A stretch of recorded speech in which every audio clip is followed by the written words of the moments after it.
오늘은 하나님만 구원이시다라는 제목으로 말씀 함께 나누겠습니다. 중국 고사에 보면 사면초가란 말이 있습니다.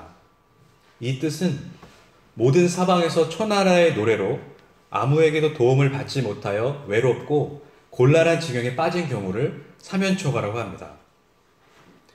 이 사면초가의 배경은 옛날 중국의 초나라와 한나라가 천하통일의 패권을 다투던 초안지 시절이었습니다.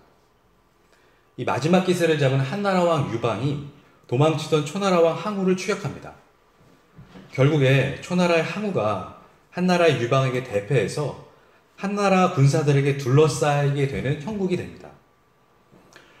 이미 패색이 짙은 항우는 좌절에 빠지고 포기하던 그 순간에 갑자기 사방에서 노래 소리가 들렸습니다. 그것은 심리전으로 포위당한 항우를 한밤중에 한나라군이 초나라의 노래를 부른 것입니다. 바로 적군에게 익숙한 노래 등을 틀어서 사기를 완전히 꺾어버리는 전쟁의 심리전의 한 방법입니다. 포위당한 상황에서 그것도 온 사방 모든 사면에서 초나라의 자기 노래가 나오니까 항우는 이제 완전히 끝장이구나. 많은 초나라 사람을 인질로 잡아서 노래를 부르는가 보다 하는 이 사방이 적으로 둘러싸인 사면초가의 어원이 됐습니다. 오늘 본문 시편 62편에 보시면 다윗이 바로 이런 사면초가의 한복판 가운데 있었습니다.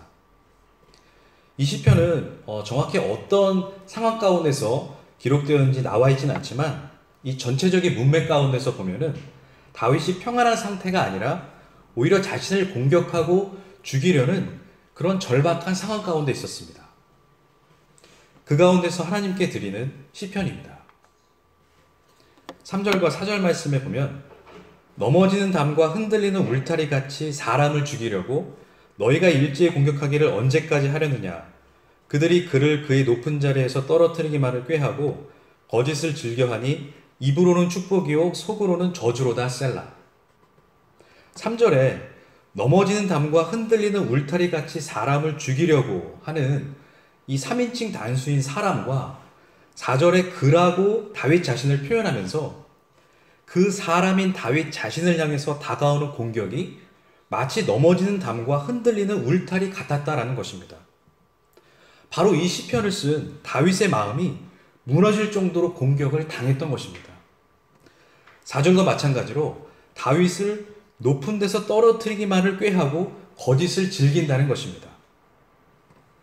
다윗을 대적하는 사람들이 다윗을 공격하고 죽이고 무너뜨리기 위해서 다가올 때 다윗은 이런 고백을 합니다. 5절에 나의 영혼아 잠잠히 하나님만 바라라. 물은 나의 소망이 그로부터 나오는도다. 이 구절이 세번역 성경에 내 희망은 오직 하나님에게만 있다라고 말합니다. 다윗은 자신이 이렇게 고통과 고난 가운데서 소망은 오직 하나님에게만 있다라고 고백합니다. 우리는 인생을 살면서 왜 이렇게 나만 고통과 고난이 많을까라는 생각을 한 번쯤 하게 됩니다. 그럴 때 무너지는 아픔과 혼자라는 고독, 고립을 경험합니다. 그러면서 자연스럽게 하나님은 왜 이런 나의 아픔과 외로움을 이렇게도 외면하시는가? 과연 하나님은 살아계신가? 도대체 하나님은 무엇을 하고 계신가? 어디에 계신가? 이런 인생과 이런 것들이 하나님의 길이라면 나는 그런 하나님을 더 이상 신뢰할 수 없어. 이런 하나님과 더 이상 관계 맺지 않을 거야. 하지만 이러한 내 영혼의 탄식과 울부짖음 속에서 하나님은 하나님의 일을 하십니다. 이스라엘 백성은 애굽에서 430년 노예 생활에서 모세를 통해서 하나님의 강권적인 인도로 바로의 애굽, 지금의 이집트를 탈출하고 이제 홍해 앞에 다다릅니다. 마음이 바뀐 바로는 즉시 애굽의 철병거를 이끌고 백성들을 추격합니다. 그때 이스라엘 백성들은 두려워하면서 오히려 하나님과 모세를 향해 원망합니다. 아니 애굽에 매장지가 없어서 우리를 이 광야에 이끌어내어 죽게 하는 겁니까? 우리는 애굽을 섬긴다고 하지 않았습니까? 애굽을 노예로서 섬기는 게 차라리 이 광야에서 죽는 것보다 낫겠습니다. 그런데 우리는 지금 이 홍해 사건이 어떻게 흘러가는지를 성경을 통해 이미 알기 때문에 이렇게 간단하게 보지만, 실제 그 상황에 있었던 모세와 이스라엘 백성들은 바로 그 자체가 죽음입니다. 생각해 보세요. 앞에는 홍해요, 뒤에는 애굽의 철병거가 쫓아오는 완전히 궁지에 몰려서 온 사방이 막혀버린 사면초가의 죽음인 것입니다. 광야에서 죽음을 맞이하는 이들의 두려움, 원망과 불평이 당연히 나올 수밖에 없습니다. 왜냐하면 이것이 바로 인간의 본 모습이기 때문입니다.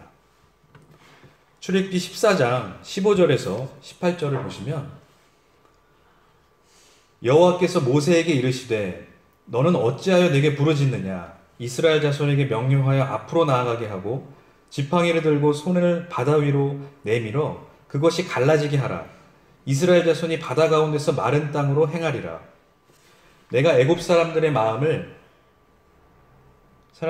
완악하게 할 것인즉 그들이 그 뒤를 따라 들어갈 것이라. 내가 바로와 그의 모든 군대와 그의 병거와 마병으로 말미암아 영광을 얻으리니 내가 바로와 그의 병거와 마병으로 말미암아 영광을 얻을 때에야 애굽 사람이 나를 여호와인 줄 알리라 하시더라. 하나님은 이 홍해 사건을 통해서 바로의 군대를 전멸시키고 온 천하에 하나님의 영광을 드러내며 비로소 내가 주님임을 알게 될 것이라고 말합니다. 결국에 모세와 이스라엘 백성들은 그 홍해를 건너고 바로의 군대는 그 홍해로 전멸당합니다.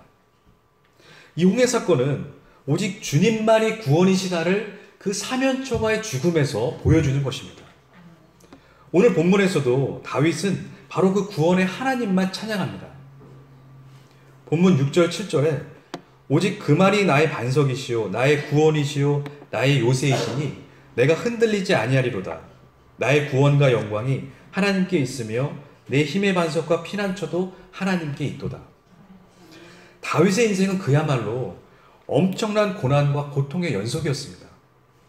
그는 사울 왕에 순종하고 블레셋 골리앗과의 전쟁에서 승리해서 나라를 구한 일약 영웅이 됩니다.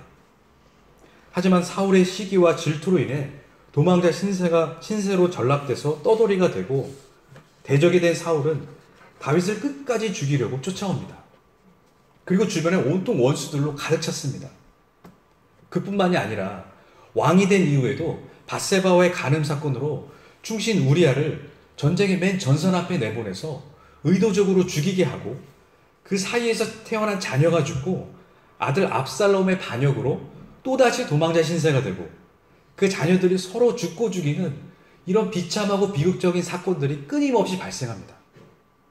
하나님은 성경에서 민족의 영웅 다윗이 고생을 죽도록 하고 그 고통을 통과해서 마침내 이스라엘의 통일 왕국의 화려한 왕이 된 모습을 나타내는 것이 아니라 바로 다윗의 인생 속에서 다윗 자신이 아닌 오직 하나님만이 구원이요 반석이요 피난처란 사실을 보여주는 것입니다. 그러한 고통과 고난 가운데서 다윗이 할 수 있는 것이 무엇이겠습니까? 오직 구원의 하나님만 기다리는 것입니다. 그래서 다윗은 마침내 나는 할 수 없고 오직 하나님만이 구원이시다 이것만 고백하는 것입니다. 이 땅에서 오직 하나님만 순종하고 그 뜻만 드러낸 분이 계십니다. 누구일까요? 바로 예수 그리스도입니다. 어린 양으로 오신 구원자 메시아 예수님은 십자가에서 못 박혀 죽는 그 순간까지 순한 어린 양으로서 오직 아버지 하나님만 순종하고 그 뜻만 드러냈습니다.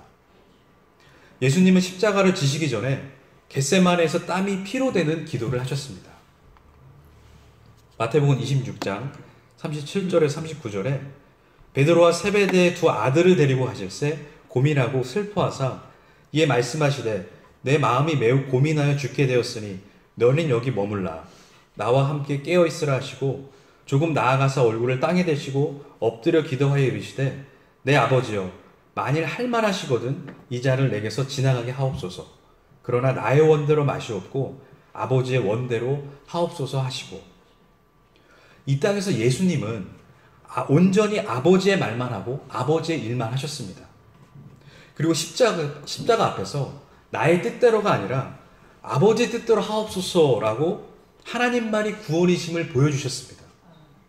그래서 구원은 오직 하나님에게서만 나오며 오직 하나님만이 구원이시다를 말하는 그 인생은 바로 나라는 중심이 하나님으로 완전히 함몰되는 것입니다.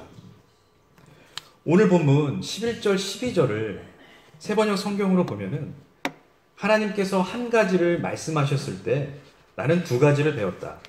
권세는 하나님의 것이요 한결같은 사랑도 주님의 것이라는 사실을 주님께서는 각 사람에게 그가 행한 대로 갚아주십니다. 여기서 하나님이 한 가지를 말씀하셨을 때 다윗은 두 가지를 배웠는데, 첫 번째는 하나님은 권세, 능력과 두 번째는 사랑이 당신입니다 라는 것입니다. 개역 성경엔 이 하나님의 권세와 사랑이 인자함으로 번역됐는데요, 이 한결같고 변함없는 권세와 사랑, 인자함이 바로 하나님 그분이라는 것입니다. 이 하나님이 우리의 인생을 개입하셔서 이 땅에서 끊임없이 오직 하나님만 구원이시다로 인도해 가십니다. 그래서 다윗은 오늘 시편의 시작을 하나님의 구원의 선포로 시작하는 것입니다. 1절과 2절에 보면 나의 영혼이 잠잠히 하나님만 바라며 나의 구원이 그에게서 나오는도다. 오직 그만이 나의 반석이시오 나의 구원이시오 나의 요새이시니 내가 크게 흔들리지 아니하리로다.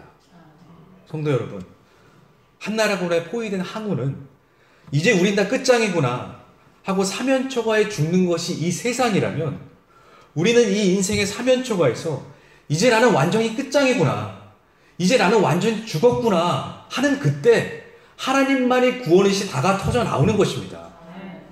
그것은 사면초가의 죽음에서 모세가 홍해 앞에서 지팡이를 들어 홍해가 갈라지고 하나님께서 친히 하시는 자신의 일을 온 천하가 하나님됨을 알게 되는 것입니다. 그리고 온전히 하나님의 영광만 드러나며 우리는 그곳에서 그 구원의 하나님만 찬양하는 것입니다. 시편 46편 10절과 11절에 이르시기를 너희는 가만히 있어 내가 하나님됨을 알지어다. 내가 문 나라 중에서 높임을 받으리라. 내가 세계 중에서 높임을 받으리라 하시도다. 만군의 여호와께서 우리와 함께 하시니 야곱의 하나님은 우리의 피난처시로다. 셀라. 여기 10절에 이르시기를 너희는 가만히 있어 내가 하나님됨을 알지어다, 이 구절을 NIV 성경에 보면요, Be still and know that I'm God 이라고 나와 있는데요, NASB 성경에 보면 너희는 가만히 있어 라는 번역이 좀 더 자세하게 나와 있습니다. Cease striving and know that I'm God. 직역을 하면은 너희는 애쓰며 노력을 멈추고 중단하고 내가 하나님이라는 것을 알았습니다. 이 사실을 안자마니 하나님은 나의 구원이요 반석이요 피난처입니다 라고 고백하는 것입니다. 마찬가지로 이 땅에서 우리 영혼은 하나님만으로 안식하는 것입니다. 오직 하나님만이 구원이시다를 아는 자는 그 영혼의 평안과 안식 그리고 소망과 구원을 소유한 자입니다. 나의 영혼이 잠잠히 하나님만 바라며 나의 구원이 그에게서 나오는도다. 시편 121편에 보면 내가 산을 향하여 눈을 들리라. 나의 도움이 어디서 올까? 나의 도움은 천지를 지으신 여호와에게서로다. 우리 이 시간 함께 기도하도록 하시겠습니다.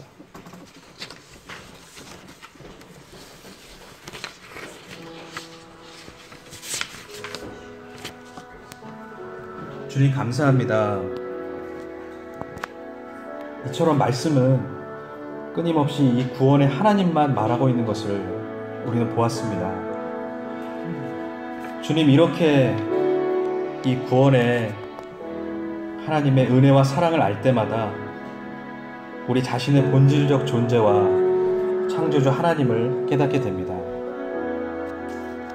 온 사방이 다 막혀버린 이 사면초가의 인생 속에서 바로 그때가 하나님만이 구원이심을 알게 하여 주시옵소서.